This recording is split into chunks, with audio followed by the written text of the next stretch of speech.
Hello friends, स्वागत है आपका गुरु कृपा स्टेनो क्लासेस में। और इसका डिक्टेशन स्टार्ट होगा 5 सेकंड बाद। स्टार्ट।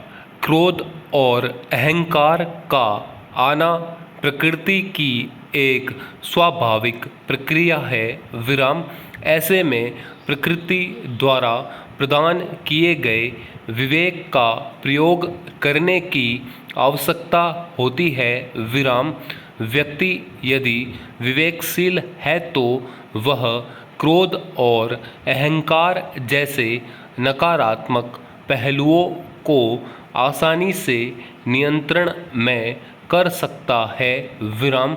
यदि अहंकार पर नियंत्रण नहीं किया जाता है तो एक स्थिति ऐसी आ जाती है जब व्यक्ति शारीरिक और मानसिक रूप से कमज़ोर हो जाता है। विराम। इसके विपरीत व्यक्ति यदि विवेकशील है तो वह अहंकार और क्रोध को आसानी से नियंत्रण में कर सकता है। विराम। इसके बाद ही वह ज्ञान प्राप्ति की दिशा में अग्रसर हो सकता है। विराम।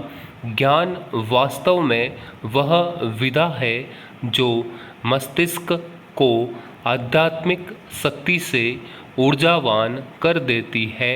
विराम। दूसरे शब्दों में कहें तो ज्ञान प्राप्ति का वास्तविक मूल्य तभी है जब वह मस्तिष्क में समाहित होकर अपना स्थायी स्थान बनाकर मस्तिष्क को परिष्कृत करता रहे। विराम।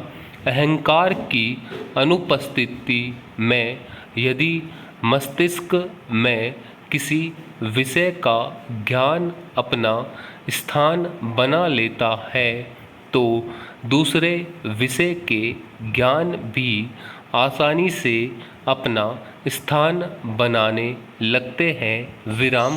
पैरा। विवेकशील व्यक्ति यदि गहन अध्ययन के माध्यम से ज्ञान प्राप्त करता है तो उस स्थिति में उसके स्वयं के ज्ञान का क्षेत्र भी जागृत होने लगता है जिससे अध्ययनरत ज्ञान की बारीकियां भी समझ में आने लगती है। विराम। स्वयं के ज्ञान के जागृत होने के पश्चात अहंकार मस्तिष्क से गायब हो जाता है और फिर वह दोबारा लौटकर नहीं आता है।